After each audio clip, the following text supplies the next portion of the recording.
నీకు జాబ్ రావటం గొప్పదా? నీ దృష్టిలో నీకు గొప్పది ఏమో. దేవుడు ఒక 100 మందికి నీ ద్వారా ఉద్యోగం ఇప్పించాలనుకుంటున్నాడేమో. సహజంగా చెప్తున్నాను నేను. ఏమంటారు?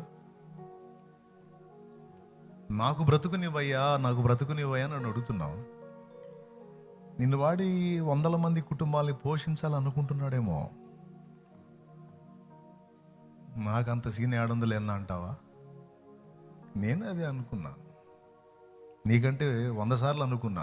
అసలు నాలాంటోడు ఒకడు భూమి మీద అవసరమా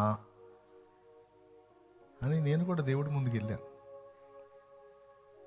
నువ్వు నా ప్రాణం తీయాలంటే ఎన్నో వంకలు ఉన్నాయా? ఏదో వంకతో లేపేసేవాయా? నా ప్రాణం నేను తీసుకుంటే మళ్ళీ నరకానికి పోతానా? నువ్వు లేపేవాయా? ఎందుకయ్యా నన్ను బతకనిస్తున్నావు? ఎందుకయ్యా నాకు జీవితాన్ని ఇచ్చావు? నేర్చుకున్నా. ఎందుకు? నాకు ఆ అల్పకాలంలో నాకు కావాల్సినవి దొరకలేదని. కానీ ఆయన ప్రణాళిక నాకేం తెలుసు?